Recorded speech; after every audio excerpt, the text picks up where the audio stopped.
Okay, మనం ఇప్పుడు చదువుతున్నది క్షేత్రగణితం.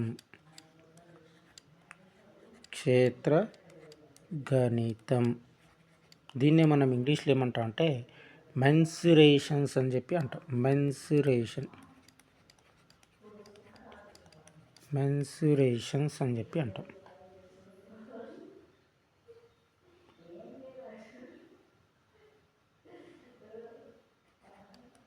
మెన్సురేషన్స్ అని చెప్పి అంటాం ఇంగ్లీష్లో క్షేత్రగణితం. సో ఒక్కొక్క దాని గురించి, ఈ క్షేత్రగణితంలో ఉన్న ఒక్కొక్క దాని గురించి మనం ఇప్పుడు చదువుదాం. ఓకేనా? ఏంటి,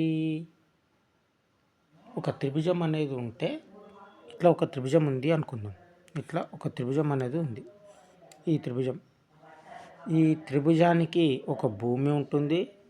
ఈ త్రిభుజానికి ఇది భూమి అనుకుందాం. తర్వాత ఇక్కడ నుంచి ఇక్కడికి గీసింది ఒక ఎత్తు అనుకుందాం. అప్పుడు ఇదేది ఒక త్రిభుజం.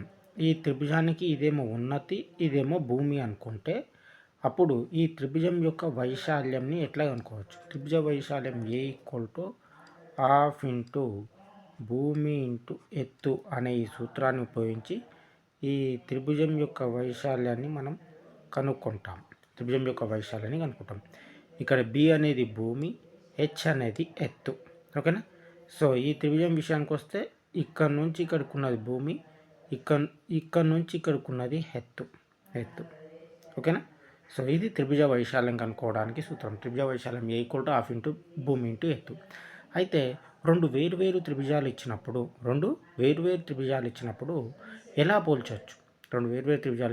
ఎలా పోల్చవచ్చు? ఇక్కడ చూద్దాం. ఫర్ ఎగ్జాంపుల్, రెండు త్రిభుజాల యొక్క వైశాల్యాలు ఇచ్చిండ్రు అనుకుందాం. A1/A2 ఏం చేసుకోవచ్చు? B1/B2 ఇంటూ H1/H2 అని చెప్పి ఈ పోల్చవచ్చు అనమాట. A1/A2 B1/B2 ఇంటూ H1/H2 అనే సూత్రం ఉపయోగించి త్రిభుజ వైశాల్యాలను పేర్కోవచ్చు. అయితే ఈ త్రిభుజ వైశాల్యానికి సూత్రాన్ని ఇచ్చినటువంటి వ్యక్తి ఎవరంటే భారతీయ గణిత శాస్త్రవేత్త అయినటువంటి ఆర్యభట్ట అనేటటువంటి వ్యక్తి ఈ త్రిభుజ వైశాల్యానికి సూత్రాన్ని ఇవ్వడం జరిగింది. మొట్టమొదట భారతీయ గణిత శాస్త్రవేత్త ఆర్యభట్ట. సో త్రిభుజ వైశాల్యాలను పోల్చేటప్పుడు ఇట్లా చేస్తామంట. త్రిభుజ వైశాల్యాలను పోల్చేటప్పుడు ఈ సూత్రాన్ని ఉపయోగిస్తాం. A1/A2 B1/B2 ఇంటూ H1/H2 అనే సూత్రం ఉపయోగించి త్రిభుజ వైశాల్యాలను పోలుస్తాం. ఓకేనా? అదేవిధంగా ఒక హెక్టారు అంటే ఎంత? హెక్టార్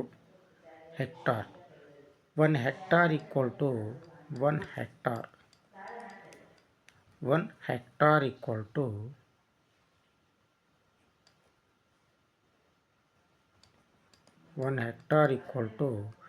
10,000 చదరపు మీటర్లు. ఒక హెక్టారు ఎంతకు సమానం అంటే 10,000 చదరపు మీటర్లకు సమానం. ఒక హెక్టార్ 10,000 చదరపు మీటర్లకు సమానం. దీన్ని కూడా గుర్తుపెట్టుకోండి. దెన్ నెక్స్ట్, ఇప్పుడు ఇంకో ముఖ్యమైనటువంటి విషయం ఏంటంటే, ఒక త్రిభుజం ఉన్నప్పుడు త్రిభుజానికి సంబంధించి ఒక త్రిభుజం యొక్క ఎత్తును X% పెంచిండ్రు అనుకుందాం. ఇది ఒక త్రిభుజము.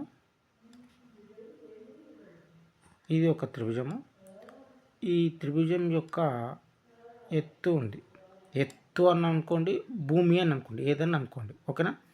ఇది ఎత్తు అనుకుంటే H అనుకుందాం, ఇది భూమి A అనుకున్నాం. సో త్రిభుజం యొక్క ఎత్తును X% పెంచి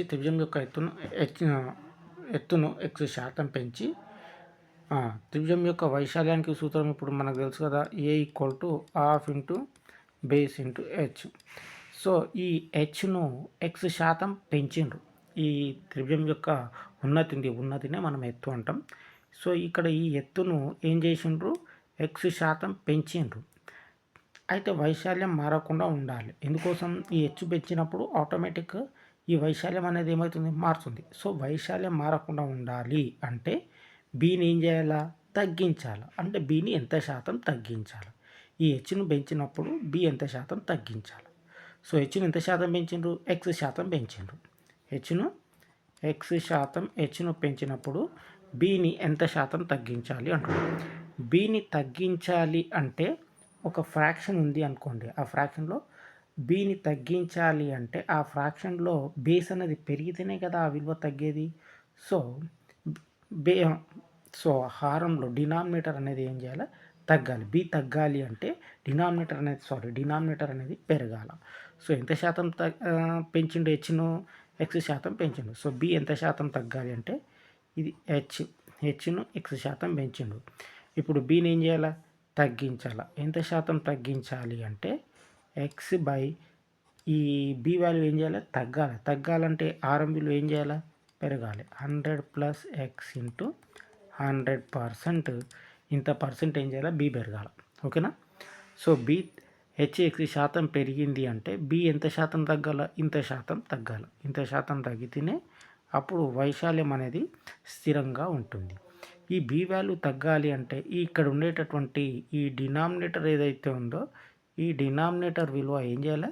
పెరగాలి. పెరిగితేనే ఈ విలువ ఏమవుతుంది? మొత్తం తగ్గుతుంది. ఓకేనా? సో ఈ డినామినేటర్ విలువ తగ్గాలంటే ఏంది? ఈ మొత్తం విలువ తగ్గాలి అంటే డినామినేటర్ ఏం చేయాలి? పెరిగితేనే తగ్గేది. కాబట్టి X by 100 plus X into 100% వేస్తే మనకు ఈ బి వాల్యూ అనేది వస్తుంది అనమాట. సో ఇంత శాతం బి తగ్గితే ఈ వైశాల్యం అనేది స్థిరంగా ఉంటుంది. అదేవిధంగా ఒకవేళ హెచ్ను ఏం చేసిండ్రు? ఎక్స్ శాతం తగ్గించిండ్రు అనుకున్నాం. హెచ్ను ఎక్స్ శాతం తగ్గిస్తే వైశాల్యం మారకుండా ఉండాలంటే బీని ఏం చేయాలి? ఎంత శాతం పెంచాలి? బీని ఎంత శాతం పెంచాలి? బీని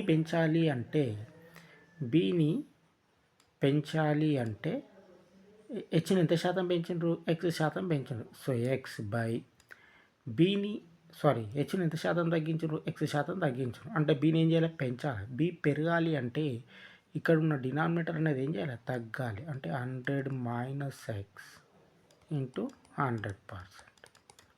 ఏం చేయాలి? పెరగాల. బి వాల్యూ ఇంత శాతం పెరగాలి. హెచ్ అనేది ఎక్స్ శాతం తగ్గింది కాబట్టి బి వాల్యూ అనేది పెరగాలి. ఈ వాల్యూ పెరగాలి అంటే ఈ డినామినేటర్ ఏం చేయాలి? తగ్గాలి. తగ్గితేనే ఈ వాల్యూ పెరుగుతుంది. ఓకేనా? ఇది గుర్తుపెట్టుకోండి. దెన్ నెక్స్ట్ ఇంకోటి ఏంటంటే ఒక త్రిభుజం యొక్క ఇది కూడా అంతే. ఇప్పుడు లంబకోణ త్రిభుజం యొక్క భుజాల గురించి మాట్లాడదాం. లంబకోణ త్రిభుజం యొక్క భుజాలు. ఒక లంబకోణ త్రిభుజం తీసుకుంటే లంబకోణ త్రిభుజాన్ని ఏర్పరిచేటటువంటి ఏంటి ఉంటాయి? భుజాలు ఉంటాయి. ఆ భుజాలు ఏంటివో చూద్దాం. వీటిని ఏమంటామంటే పైథాగరన్ త్రికాలు అంటారు. లంబకోణ త్రిభుజ భుజాలు. లంబకోణ త్రిభుజ భుజాలు వీటిని మనం ఏమంటారంటే పైథాగరన్ త్రికాలు అంటారు. వీటిని ఏమంటారు? పైథాగరన్ త్రికాలు. పైథాగరన్ త్రికాలు అంటాం. సో ఏవేవి ఏర్పరుస్తాయి లంబకోణ త్రిభుజాలు అంటే 2, 3, 5 లంబకోణ త్రిభుజాన్ని ఏర్పరుస్తాయి. ఓకేనా? సో ఇదెంత 2, ఇదెంత 3, ఇదెంత 5. ఈ లంబకోణ త్రిభుజాన్ని ఏర్పరుస్తాయి ఈ భుజాలు. అదేవిధంగా వీటిని పైథాగరన్ త్రికాలు అంటారు. అదేవిధంగా 5, 12, 13 లంబకోణ త్రిభుజాన్ని ఏర్పరుస్తాయి. ఓకేనా? 7, 7, 24, 25 పైథాగరన్ త్రికాలు ఇవి లంబకోణ త్రిభుజాన్ని ఏర్పరుస్తాయి. 8, 15, 17 లంబకోణ త్రిభుజ భుజాలను ఏర్పరుస్తాయి. 9, 40, 41 లంబకోణ త్రిభుజ భుజాలను ఏర్పరుస్తాయి. 11, 60, 61 ఇవి కూడా లంబకోణ త్రిభుజ భుజాలు అవుతాయి అన్నమాట. ఇవే కాకుండా ఇంకేంటంటే ఇక్కడ ఈ 2, 3, 5 ఉంది కదా, దీనికి ఒక కాన్స్టెంట్ని మల్టిప్లై చేయి. ఫర్ ఎగ్జాంపుల్ 2 తీసుకో. అంటే 2 2 4, 2 3 6, 2 5 10.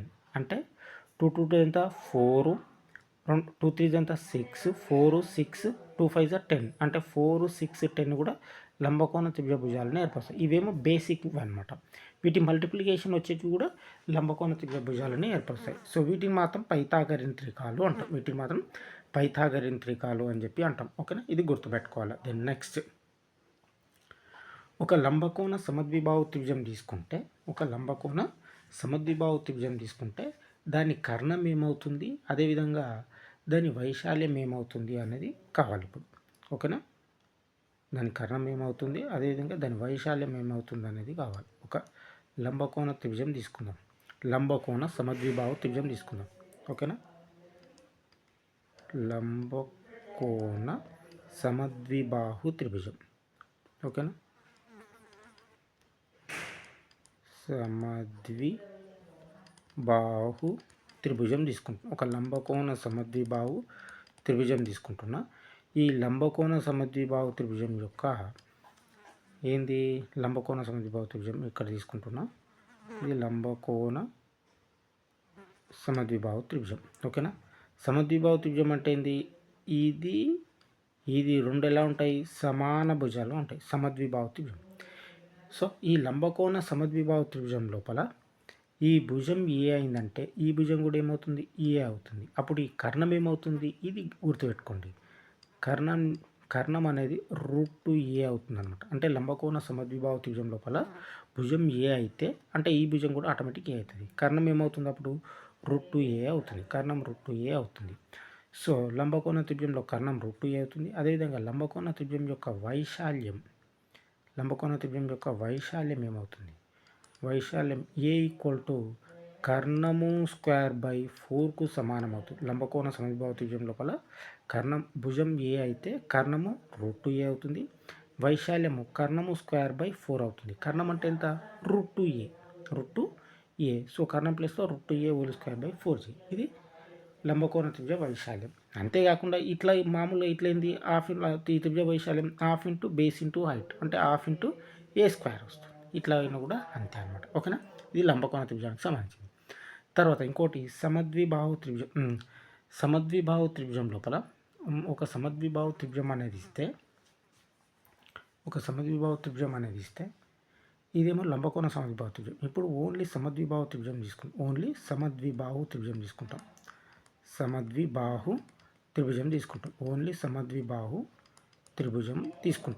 ఏంది సమద్విబాహు త్రిభుజం, ఏం లేదు. ఈ సమద్విబాహు త్రిభుజం ఏదైతే తీసుకుంటున్నామో ఈ సమద్విబాహు త్రిభుజం లోపల అంటే ఇది ఒక సమద్విబాహు త్రిభుజం.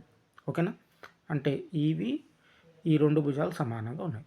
ఈ సమద్విబాహు త్రిభుజం లోపల శీర్షం నుంచి ఎదుటి భుజానికి ఒక ఉన్నతి సమద్విబాహు త్రిభుజం లోపల శీర్షం నుంచి ఎదుటి భుజానికి ఒక ఉన్నతి గీస్తే ఈ ఉన్నతి అనేది ఇది ఎంత, ఏ అనుకో, ఇది బి అనుకో, అదేవిధంగా ఇది సి అనుకో, ఇది డి అనుకో, ఉన్నతి ఏడి అనుకో.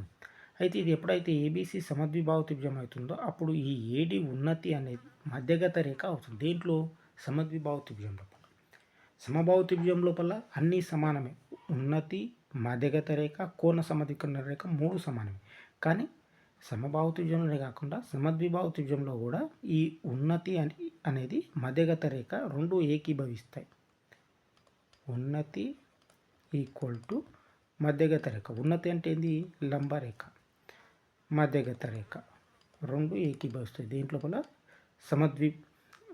సమద్విబాహు త్రిభుజం లోపల. అంటే బీడీ ఎంత ఉంటుందో డీసీ కూడా అంతే ఉంటుంది. ఓకేనా, బీడీ ఈక్వల్ టు డీసీ ఎప్పుడు ఈ ఏబీసీ అనేది ఒక సమద్విబాహు త్రిభుజం అయినప్పుడు. ఓకేనా, దెన్ నెక్స్ట్ ఏంది, విషమబాహు త్రిభుజం గురించి చూద్దాం. నెక్స్ట్ విషమబాహు త్రిభుజం.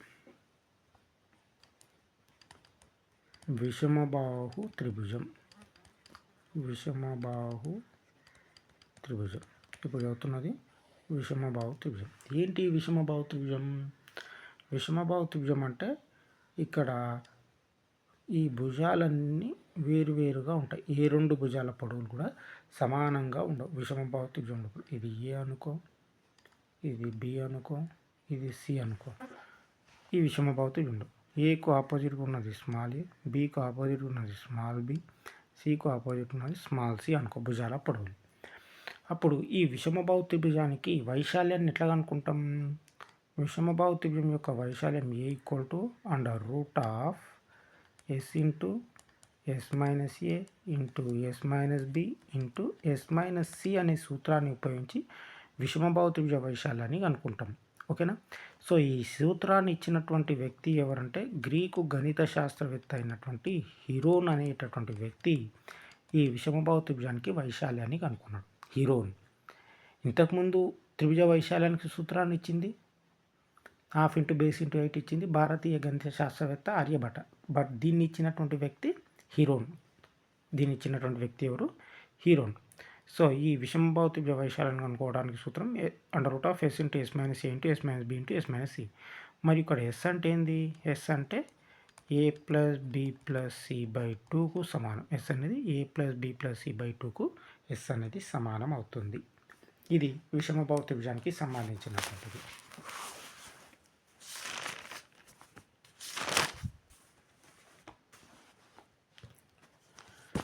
ఇంకో విషయం ఏంటంటే ఒక త్రిభుజం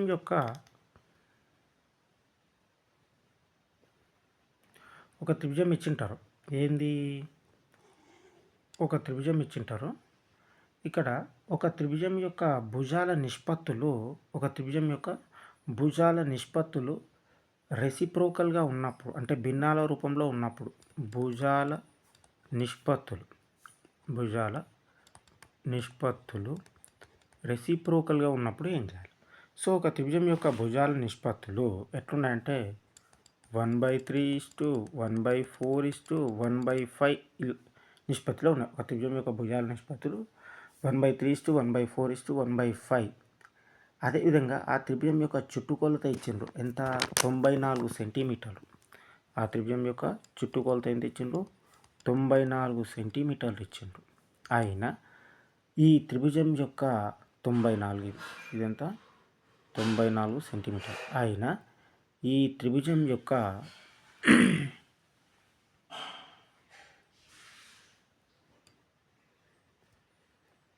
ఇది 94 సెంటీమీటర్. అయినా ఈ త్రిభుజం యొక్క అతి చిన్న భుజం పొడవు ఎంత? భుజాల నిష్పత్తులు ఇచ్చిండు, చుట్టుకొలత ఇచ్చిండు. అయినా ఈ త్రిభుజం యొక్క అతి చిన్న భుజం పొడవు ఎంత? మనకు భుజాల నిష్పత్తులు ఇట్లా నిష్పత్తిలో ఇస్తే మనకు కరెక్ట్ తెలియదు కాబట్టి నిష్పత్తులను ఏం చేస్తాము? సహజ సంఖ్యల రూపంలోకి మార్చుకుంటాం. సహజ సంఖ్యల రూపం. అప్పుడు ఈ 3, 4, ఈ 5 ఈ మూడుకి కాసాగ్ అనుకుందాం. 3 12 5 60. కాసాగ్ ఏమవుతుంది? 60 అవుతుంది. సో కాసాగ్ 60 అయినప్పుడు ఈ 60ని 3తో భాగిస్తాం. ఎంత అయితే 3 × 6 అంటే ఇది ఎంత వస్తుంది? 60 ఈస్ట్ 60ని 4తో భాగిస్తాం. 12 15 60. సో 15. ఈ 60ని 5తో భాగిస్తాం. 12 5 60. సో ఇప్పుడు భుజాల నిష్పత్తి ఎంత? 60:15:12. ఇవి సహజ సంఖ్య రూపంలో ఉన్నాయి. ఇక్కడ అడుగుతున్నది ఏంది అంటే భుజాల నిష్పత్తి 60 15 ఇది 60 కాదు, 60 కదా, 3 × 6 20 ఉంటుంది.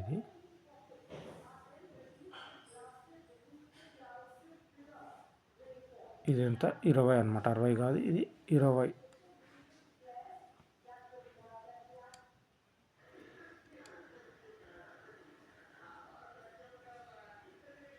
ఇరవై 15 12 భుజాల నిష్పత్తులు. ఇక్కడనేమో నిష్పత్తులు ఎట్లా ఉన్నాయి? భిన్నాల రూపంలో ఉన్నాయి. భిన్నాల రూపంలో ఉన్న ఈ నిష్పత్తులను ఏం చేస్తున్నాం? సహజ సంఖ్య రూపంలో మార్చుకున్నాం. ఇప్పుడు భుజాల నిష్పత్తులు 20:15:12 నిష్పత్తులు ఉన్నాయి. ఇక్కడ ఏం అడుగుతున్నాడు? ఈ త్రిభుజం యొక్క మొత్తం చుట్టుకొలత ఇచ్చిండు 94 సెంటీమీటర్లు. ఇది ఏమో ఇప్పుడు భుజాల నిష్పత్తి. అయితే అతి చిన్న భుజం పొడవు ఎంత అంటాం? సో ఈ 12 సెంటీమీటర్లు ఏదైతుందో, నిష్పత్తి 12 ఏదైతుందో ఇదే అతి చిన్న భుజం అవుతుంది. సో మొత్తం నిష్పత్తి ఎంత అవుతుంది? మొత్తం ఈ నిష్పత్తులు మొత్తం ఎంత అవుతుంది? 20 10 30 10 40 47 అవుతుంది. సో మొత్తం 47 భాగాలు విభజిస్తే దాంట్లో ఇది 12 భాగాలు ఉంటుంది. ఇది 20 భాగాలు, ఇది 15 భాగాలు. సో 12 అతి చిన్న భుజం పొడవు ఎంత అంటే అతి చిన్న భుజం పొడవు అతి చిన్న భుజం పొడవు, అతి చిన్న భుజం పొడవు ఈక్వల్ టు 12/47 ఇంటూ మొత్తం దాని యొక్క చుట్టుకొలత ఎంత అంటే ఈ 94 సెంటీమీటర్లు ఏదైతే ఉందో ఈ 94 సెంటీమీటర్లను 47 సమాన భాగాలుగా విభజించుండు. ఓకేనా. ఈ 47 సమాన భాగాల్లో 12 భాగాలు ఉంది ఒక అతి చిన్న భుజం. ఓకేనా.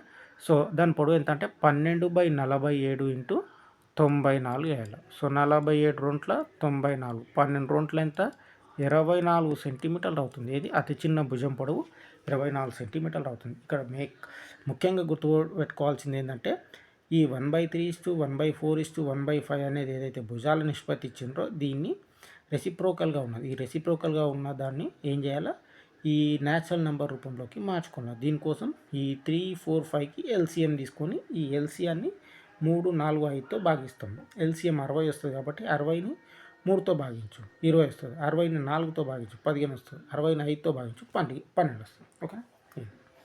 దెన్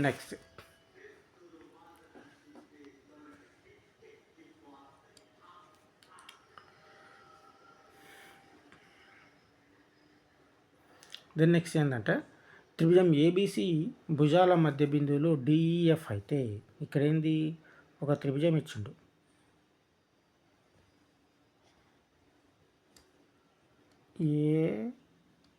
ఏబిసి ఈ ఏబిసి యొక్క భుజాల మధ్య బిందువులు ఇచ్చిండు.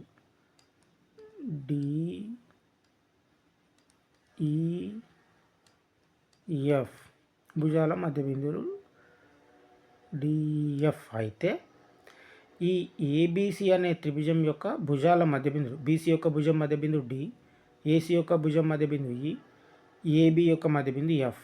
ఓకేనా. ఈ భుజాల మధ్య బిందువులు అయితే అప్పుడు ఇక్కడ చూడు ఈ వైశాల్యం విషయానికి వస్తే ఈ డిఈఎఫ్ అనే ఈ త్రిభుజం యొక్క వైశాల్యం అనేది ఏబిసి త్రిభుజ వైశాల్యం లోపల 1/4 వంతు ఉంటుంది. ఎందుకోసం 1, ఇది 2, ఇది 3, మొత్తం 4 త్రిభుజాలు ఏర్పడతాయి. 4 సర్వసమాన త్రిభుజాలు ఏర్పడతాయి. ఓకేనా.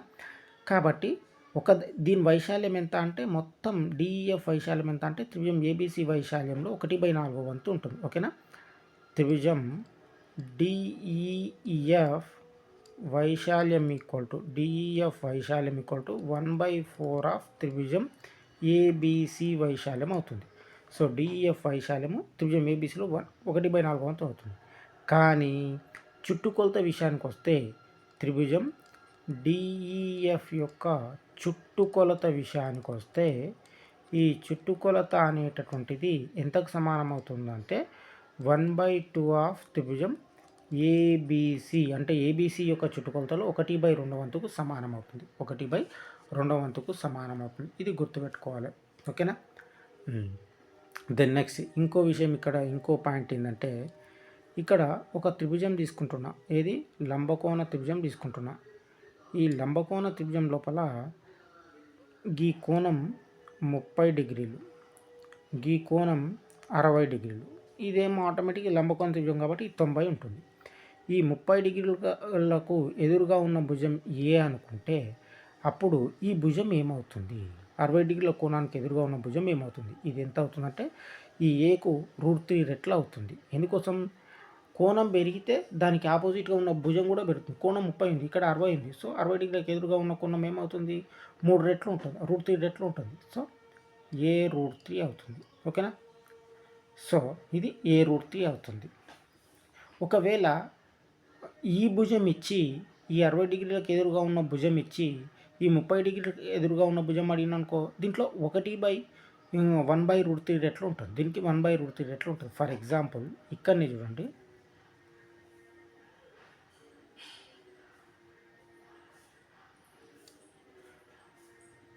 ఇది 30, ఇది లంబకోణ త్రిభుజం, ఇది 60 అనుకోండి. ఇది ఎంత ఉంది ఏ అనుకుంటే ఈ 60 డిగ్రీలకు ఎదురుగా ఉన్న భుజం ఏ అయితే మరి ఇప్పుడు 30 డిగ్రీలకు ఎదురుగా ఉన్న భుజం ఏమవుతుందంటే 1/√3 ఆఫ్ ఏ అవుతుంది. అంటే ఏకు 1/√3 టైమ్స్ అవుతుంది. ఓకేనా. సో ఇది గుర్తుపెట్టుకోవాలి.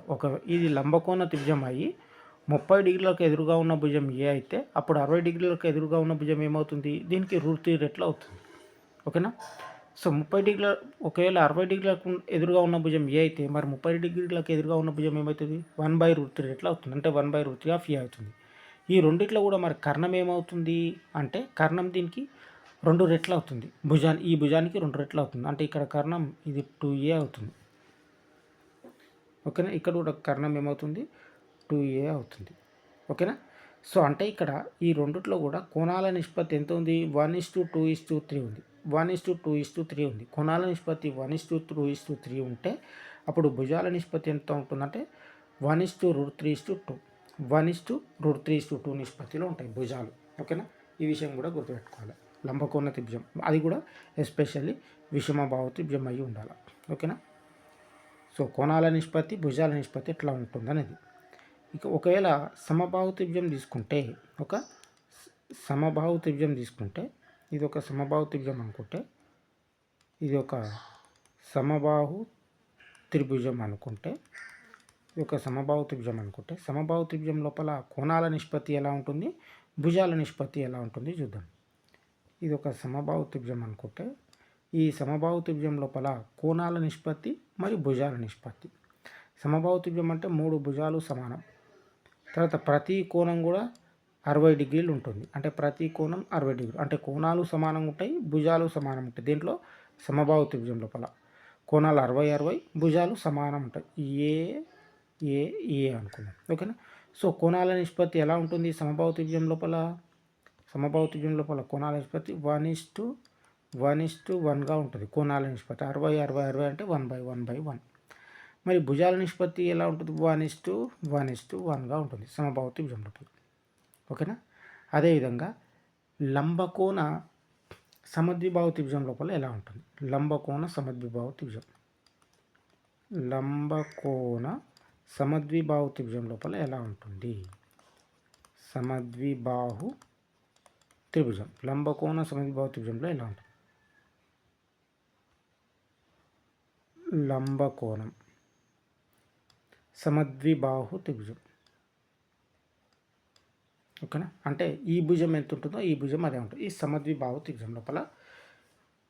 సో ఇది 90 డిగ్రీలు ఉంటే ఈ రెండు ఆటోమేటిక్గా ఈ రెండు మొత్తం ఎంత ఉండాలా 90 ఉండాలి. కానీ సమాన భుజాలకు ఎదురుగా ఉన్న కోణాలు కూడా ఎలా ఉండాలి సమానాలుగా ఉండాలి. కాబట్టి ఆటోమేటిక్గా ఇది ఎంత కావాలి 45 ఉండాలి, ఇది కూడా 45 ఉండాలి, 45 డిగ్రీలు ఉండాలి. ఇది 45 ఇది 45 ఇది ఎంత ఉంటుంది 90 ఉంటుంది. అంటే ఇక్కడ లంబకోణ సమద్విబాహు త్రిభుజం లోపల కోణాల నిష్పత్తి ఎంత ఉంటుంది 1:1:2గా ఉంటాయి. 1:1:2 కోణాల నిష్పత్తి ఉంటుంది. మరి భుజాల నిష్పత్తి ఎలా ఉంటుంది భుజం ఆల్రెడీ చెప్పిన లంబకోణ సమద్విబాహు త్రిభుజం లోపల ఇది ఏ ఉంటే ఇది ఏనే ఉంటుంది. మరి కర్ణం ఏమవుతుంది √2 రెట్లు ఉంటుంది. అంటే సో భుజాల నిష్పత్తి 1:1:2గా ఉంటుంది. కోణాల నిష్పత్తి 1:1:2 అయితే భుజాల నిష్పత్తి 1:1:2గా ఉంటుంది లంబకోణ సమద్విబాహు త్రిభుజం లోపల. దెన్ విషమబాహు త్రిభుజం అది ఎస్పెషల్లీ లంబకోణ త్రిభుజం అయి ఉండి విషమబాహు త్రిభుజం కావాలి. ఓకేనా. సో దీంట్లో ఎలా ఉంటుంది అంటే ఇది 30 ఉంటుంది, ఇది 60 ఉంటుంది, ఇది 90 ఉంటుంది. ఓకేనా, ఇది విషమబాహు త్రిభుజం. అప్పుడు దీంట్లో కోణాల నిష్పత్తి ఎలా ఉంటుంది దీంట్లో కోణాల నిష్పత్తి 1:2:3గా ఉంటుంది. 30 60 90 కదా 30 30 30 60 30 90 అంటే కోణాలు 1:2:3 నిష్పత్తిలో ఉంటాయి. మరి భుజాలు ఎలా ఉంటాయి భుజాలు దీంట్లో ఎలా ఉంటుంది అంటే ఇంతకుముందే చెప్పిన ఈ 30 డిగ్రీలకు ఎదురుగా ఉన్న భుజం ఏ అయితే 60 డిగ్రీలకు ఎదురుగా ఉన్న భుజం ఎంత ఉంటుందన్న √3 రెట్లు ఉంటుందన్న. మరి కర్ణం ఏమవుతుందని చెప్పిన భుజానికి 2 రెట్లు ఉంటుందని చెప్పిన. అంటే భుజాల నిష్పత్తి ఎలా ఉంటుంది 1:√3:2 నిష్పత్తిలో ఉంటుంది. ఓకేనా. సో కోణాల నిష్పత్తి ఇది భుజాల నిష్పత్తి ఇది. ఈ విషయం కూడా బాగా గుర్తుపెట్టుకోవాలి. ఓకేనా. దెన్ నెక్స్ట్ సమబాహు త్రిభుజం.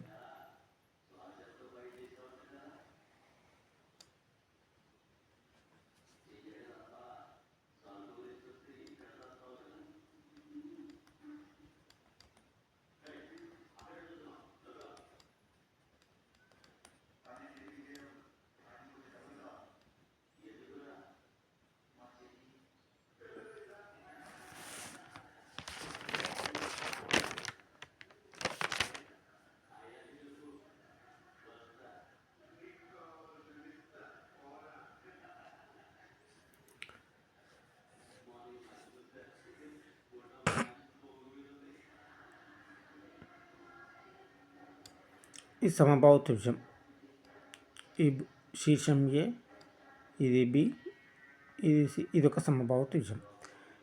ఈ సమబాహు త్రిభుజం యొక్క భుజం అన్ని భుజాలు సమానం అంటారు. సమబాహు త్రిభుజం లోపల అన్ని భుజాలు సమానం. సో భుజం ఏ అనేది ఇస్తే, సమబాహు త్రిభుజం యొక్క భుజం ఏ ఇస్తే దీని యొక్క వైశాల్యం ఎట్లా అనుకుంటాం? వైశాల్యం ఏ ఈక్వల్ టు, సమబాహు త్రిభుజం యొక్క వైశాల్యం ఏ ఈక్వల్ టు √3/4a² అవుతుంది. సమబాహు త్రిభుజం యొక్క వైశాల్యం √3/4a² అవుతుంది. ఒకవేళ శీర్షం నుంచి ఎదుటి భుజానికి ఒక ఉన్నతిని గీస్తే అప్పుడు ఉన్నతిని హెచ్ అనే అక్షరంతో ఇస్తాం. అప్పుడు ఉన్నతిని ఎట్లా కనుక్కుంటావు? సమబాహు త్రిభుజం యొక్క ఉన్నతి భుజం ఏ అయితే ఉన్నతి హెచ్ ఈక్వల్ టు ఎట్లా కనుక్కుంటావు? సమబాహు త్రిభుజం యొక్క ఉన్నతి హెచ్ ఈక్వల్ టు √3/2aకు సమానం అవుతుంది. సమబాహు త్రిభుజం యొక్క ఉన్నతి √3/2aకు సమానం అవుతుంది. వైశాల్యం √3/4a² అయితే ఉన్నతి √3/2aకు సమానం అవుతుంది. ఒకవేళ సమబాహు త్రిభుజం యొక్క ఉన్నతి ఇచ్చి వైశాల్యం అడిగితే, ఉన్నతి ఇచ్చి వైశాల్యం అడిగితే అప్పుడు ఏ ఈక్వల్ టు ఏమని రాస్తాం? ఏ ఈక్వల్ టు h/√3 అని చెప్పి రాస్తాం. ఏ ఈక్వల్ టు h² అని చెప్పి రాస్తాం. సమబాహు త్రిభుజం యొక్క వైశాల్యము ఉన్నతిలో h²√3కి సమానం అవుతుంది. సమబాహు త్రిభుజం యొక్క వైశాల్యం ఈక్వల్ టు h²√3 అవుతుంది. తర్వాత సమబాహు త్రిభుజాలు, రెండు వేరువేరు సమబాహు త్రిభుజాలు ఇచ్చినప్పుడు వాటి భుజాలను, తర్వాత వాటి ఉన్నతులు, వాటి చుట్టుకొలతలు, వాటి వైశాల్యానికి ఎలా ఉంటాయి అంటే, సో చుట్టుకొలతల నిష్పత్తి P1/P2 ఈక్వల్ టు ఎందుకు సమానం? భుజాల నిష్పత్తికి సమానం.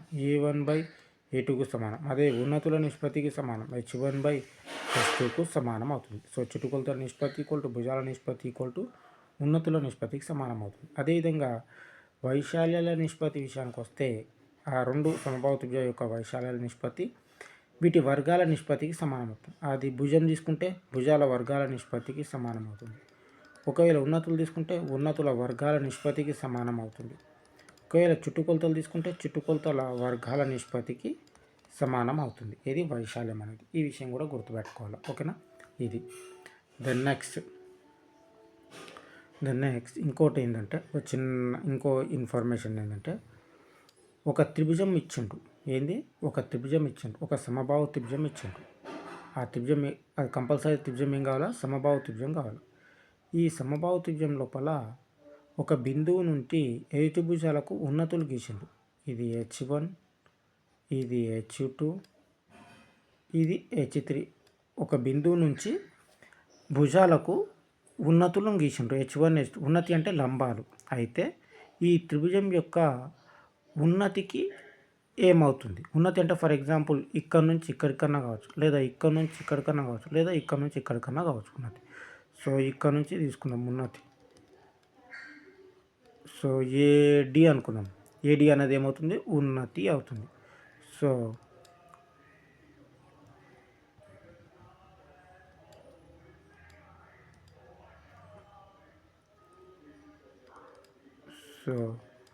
ఉన్నతి ఏమని రాస్తాం? ఏడి. ఉన్నతి ఏడి అనేది దేనికి సమానం అవుతుందంటే H1 + H2 + H3కి సమానం అవుతుంది. ఉన్నతి H1 ఏడి అనేది H1 + H2 + H3కి సమానం అవుతుంది. ఇది ఎస్పెషల్లీ ఈ త్రిభుజం ఏం కావాలా? సమబాహు త్రిభుజం కావాలా. సమబాహు త్రిభుజం లోపల ఒక అంతరంగా ఉన్న ఒక బిందువు నుండి ఎత్తు భుజాలకు 3 ఉన్నతులు గీస్తే ఆ ఉన్నతుల మొత్తం ఆ త్రిభుజం యొక్క మొత్తం ఉన్నతికి సమానం అవుతుంది. ఓకేనా? ఇది. తర్వాత ఇంకో విషయం ఏంటంటే, ఇక్కడ ఒక త్రిభుజం తీసుకుంటున్నా. ఏది? ఏబిసి అనేది ఒక సమబాహు త్రిభుజం తీసుకుంటున్నా. ఏబిసి అనేది ఒక సమబాహు త్రిభుజం తీసుకుంటున్నా. ఈ సమబాహు త్రిభుజం లోపల ఏబి మరియు ఏసీలపై 2 బిందువులు తీసుకుంటున్నా. ఏది? పి మరియు క్యూ అనే 2 బిందువులు తీసుకుంటున్నా. ఈ పీక్యూలను కలిపే రేఖ బీసీకి ఒకవేళ సమాంతరం అయితే, ఎట్టి పరిస్థితుల్లో కూడా ఈ ఏబీసీ అనేది ఏం కావాలా?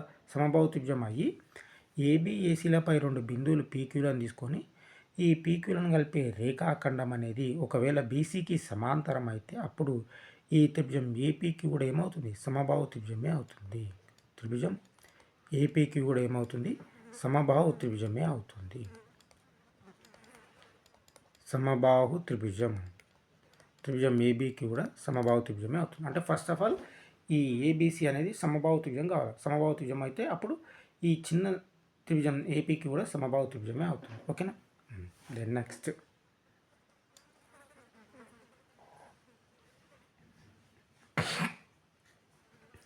ఇంకేంటంటే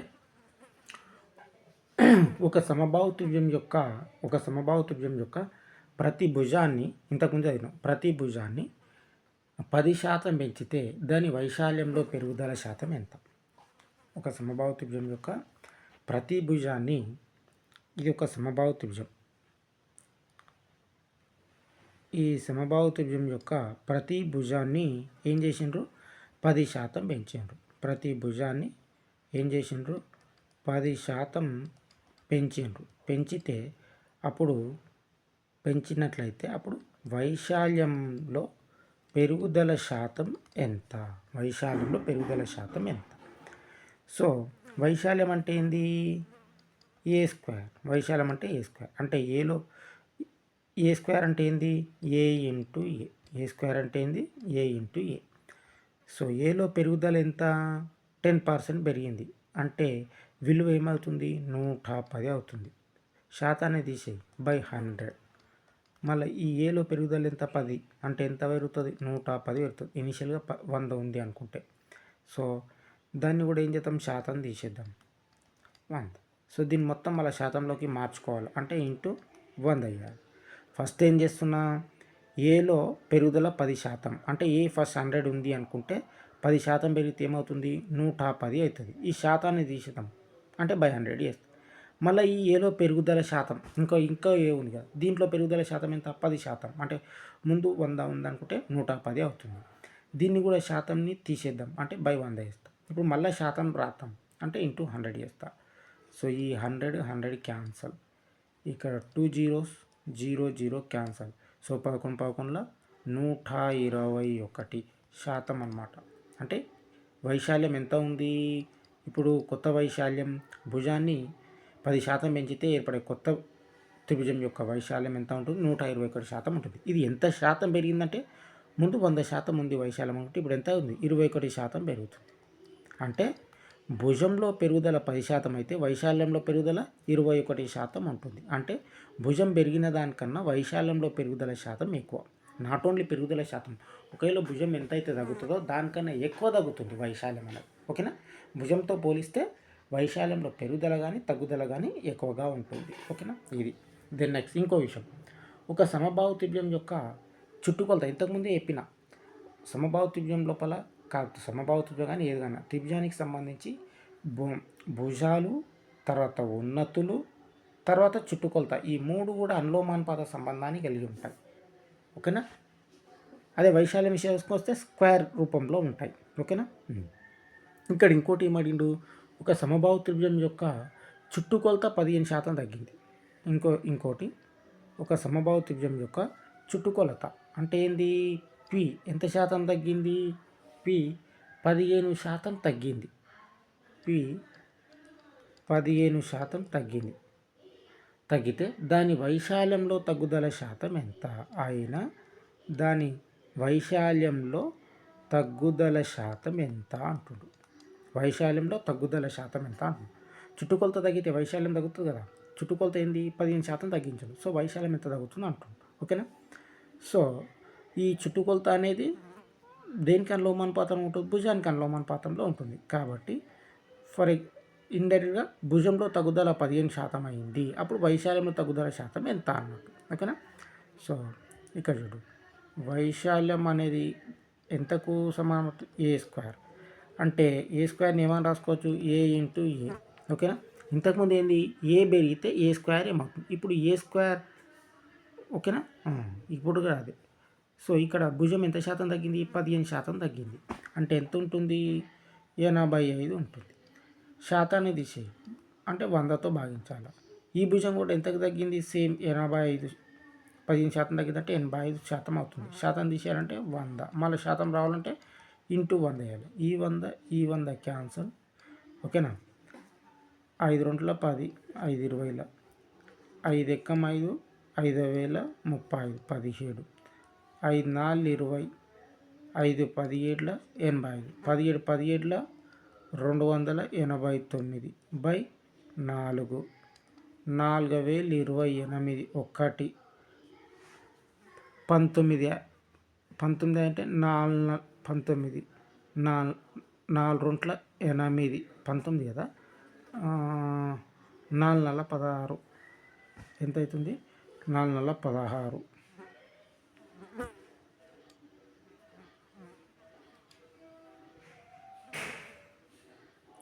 సో 4 16 ఇక్కడ 19 అంటే ఎంత? 3 74 3/1/4% అవుతుంది. ఏది ఇప్పుడున్న వైశాల్యం. అయితే ఎంత శాతం తగ్గాలి అంటున్నాం. అంటే ఇది 3 4 రావాలంటే 1 అంటే 1/4 అంటే ఎంత అవుతుంది? 75 అవుతుంది. అంటే ఇంకో 25% ఉంటుంది. సో 25 పూర్ణాంకం 1/4% ఏం చేయాలి? తగ్గాల.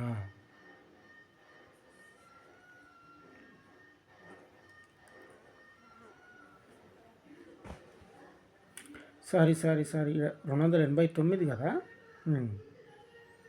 ఇక్కడ మొత్తం మిస్ అయింది.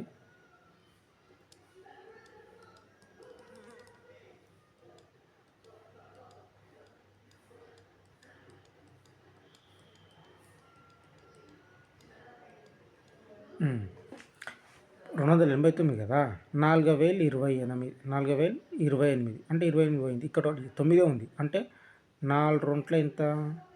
8, 4 8 అంటే 9 ఇట్లా 8 పోతే ఎంత మిగులుతుంది? 1 అంటే 1/4 అనమాట. సో అంటే ఈ 1/4ని కంప్లీట్ చేయాలంటే ఇక్కడ పైన 3 రావాలి. అంటే 3/4 చేస్తే అది 73 అవుతుంది. 73 అయితే 73కు 7 కలిపితే 80 అవుతుంది. అంటే 27 పూర్ణాంకం 3/4% ఏమవుతుంది? తగ్గాల. అంటే చుట్టుకొలత 15% తగ్గితే వైశాల్యం ఎంత శాతం తగ్గుతుంది? 27 పూర్ణాంకం 3/4% తగ్గుతుంది. చుట్టుకొలత 15% తగ్గితే దాని యొక్క వైశాల్యం దీనికన్నా ఎక్కువ తగ్గుతుంది. 27 పూర్ణాంకం 3/4% తగ్గుతుంది. ఓకేనా? దెన్ నెక్స్ట్ ఇంకో ప్రాబ్లం. ఓకేనా? అంటే మనం ఇక్కడ క్లారిటీగా చూసుకోవాలి. నేను ఓన్లీ ఇంపార్టెంట్ ప్రాబ్లమ్స్ మాత్రమే ఇక్కడ డిస్కషన్ చేస్తున్నాను. దీంట్లో మెన్సురేషన్లో ఎస్పెషల్లీ ట్రాంగిల్స్లో సమబాహుత్రిభుజం, సమద్విబాహుత్రిభుజం, విషమబాహుత్రిభుజం అన్నీ చదువుతున్నాం. ఓకేనా?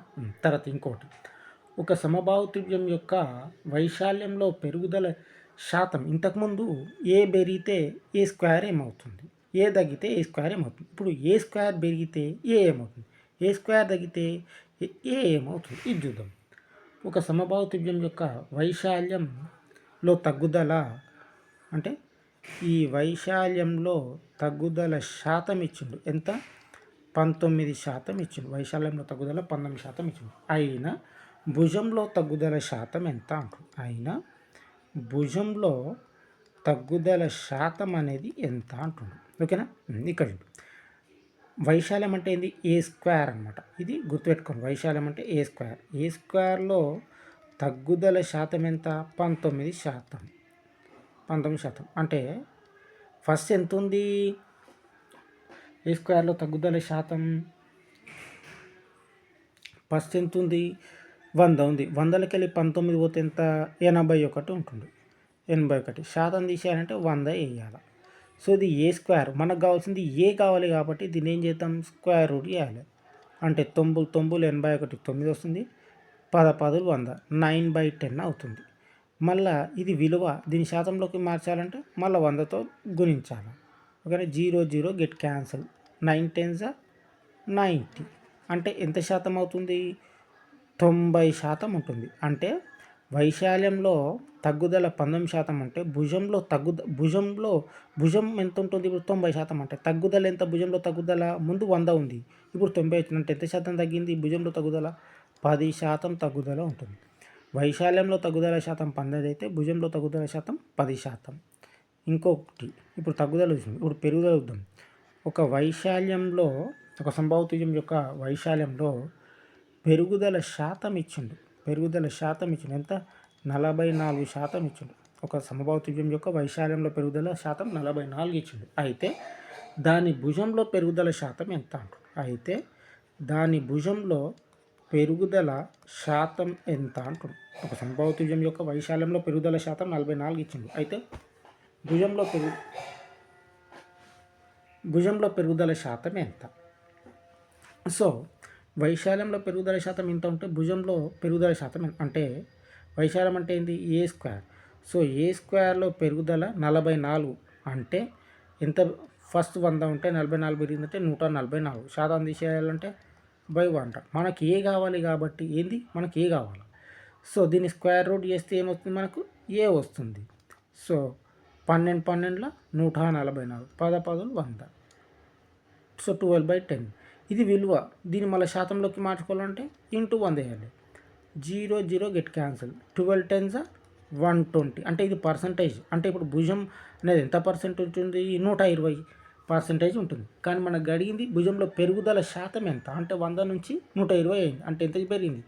20% పెరిగిందంట భుజంలో పెరుగుదల. అంటే వైశాల్యంలో పెరుగుదల శాతం 44 అయితే భుజంలో పెరుగుదల శాతం 20%. అంటే ఇప్పుడు మనం ఏం చదువుకున్నామంటే భుజం పెరిగితే వైశాల్యం ఎలా పెరుగుతుంది, ఒకవేళ భుజం తగ్గితే వైశాల్యం ఎలా తగ్గుతుంది, అంటే ఏ నుంచి ఏ స్క్వేర్ ఎలా జరుగుతుంది అని. ఇప్పుడు ఏ స్క్వేర్ నుంచి ఏ పెరిగితే అంటే ఏ స్క్వేర్ పెరిగితే ఏ ఎలా పెరుగుతుంది, ఏ స్క్వేర్ తగ్గితే ఏ ఎలా తగ్గుతుంది అనేది ఇక్కడ చూసినాం. ఓకేనా.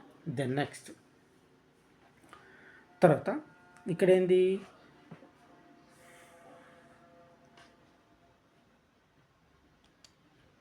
ఇక్కడ ఒక సమబాహు త్రిభుజం యొక్క భుజం ఏ అయినా దానిలోని ఒక సమబాహు త్రిభుజం ఇచ్చిండు. ఇక్కడ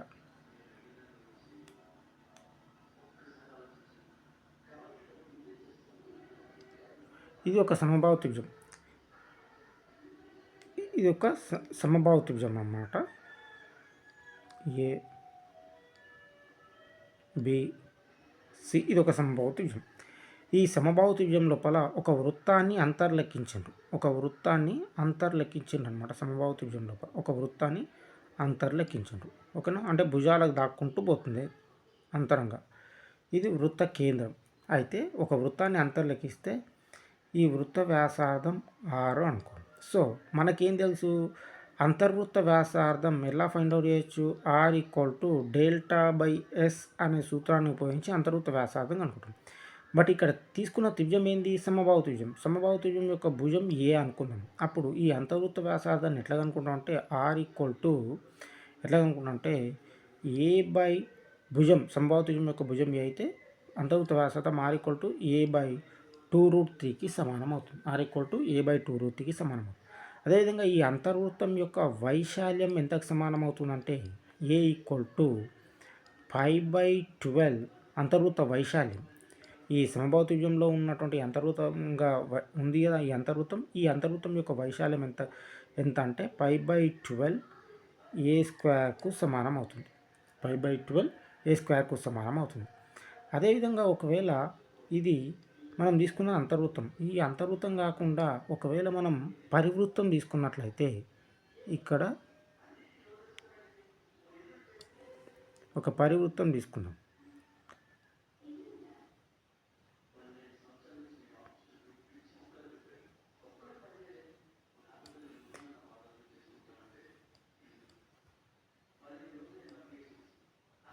బి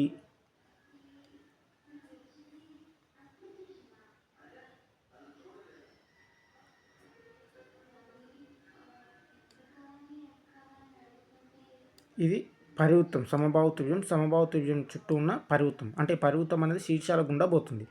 ఈ సమబాహు త్రిభుజం అనుకుంటే సమబాహు త్రిభుజం యొక్క భుజం ఏ అనుకుందాం. ఇప్పుడు ఈ పరివృత్తం యొక్క మామూలుగా పరివృత్త వ్యాసార్థం క్యాపిటల్ R అంటాం. దీని వ్యాసార్థం ఎట్లా రాస్తాం?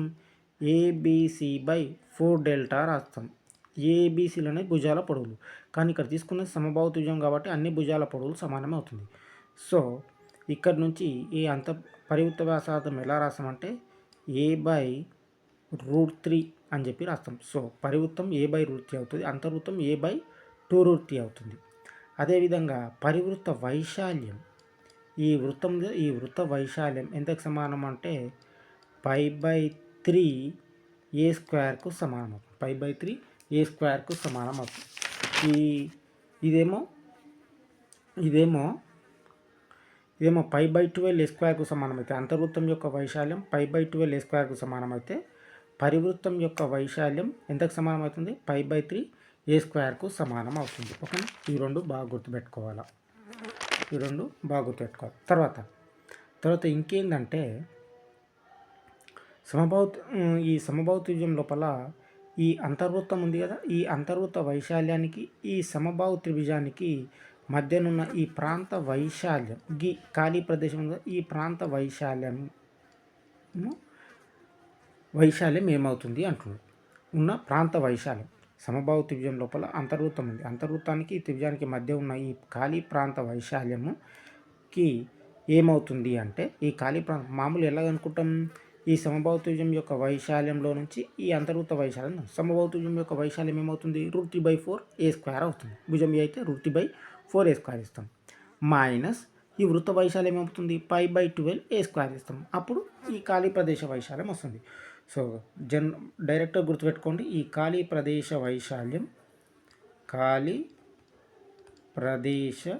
వైశాల్యం ఏమవుతుంది? దేనికి సమానం అవుతుంది అంటే 0.171 a²కు సమానం అవుతుంది. ఖాళీ ప్రదేశ వైశాల్యము 0.171 a²కు సమానం అవుతుంది.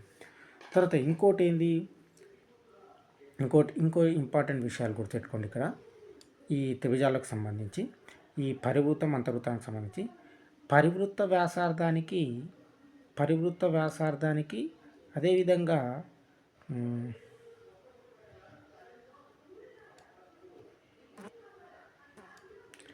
అంతర్వృత్త వ్యాసార్థానికి అదేవిధంగా పరివృత్త వ్యాసార్థానికి మధ్య నిష్పత్తి ఏమవుతుంది అంటే, ఈ అంతర్వృత్త వ్యాసార్థం కన్నా ఈ పరివృత్త వ్యాసార్థం 2 రెట్లు అధికంగా ఉంటుంది. ఓకేనా? సో 1:2 నిష్పత్తిలో ఉంటాయి. అంతర్వృత్త వ్యాసార్థం పరివృత్త వ్యాసార్థం 1:2 నిష్పత్తిలో ఉంటాయి. అదేవిధంగా వైశాల్యాలు చూసుకుంటే అంతర్వృత్త వైశాల్యానికి అదేవిధంగా పరివృత్త వైశాల్యానికి మధ్య నిష్పత్తి ఎలా ఉంటుందంటే 1:4గా ఉంటాయి. ఈ రెండు గుర్తు అంటే దీని వైశాల్యానికి ఈ వైశాల్యం ఎన్ని రెట్లు ఉంటుంది? 4 రెట్లు అధికంగా ఉంటుంది. ఈ వ్యాసార్థానికి ఈ వ్యాసార్థం 2 రెట్లు అధికంగా ఉంటుంది. ఈ రెండు గుర్తుపెట్టుకోవాలి. ఓకేనా? సో ఇది మెన్సురేషన్ త్రిభుజాలకు సంబంధించినటువంటి క్షేత్రగణితంలో ఉన్న త్రిభుజాలకు సంబంధించినటువంటి ముఖ్యమైనటువంటి ఇన్ఫర్మేషన్. ఓకేనా? Thank you.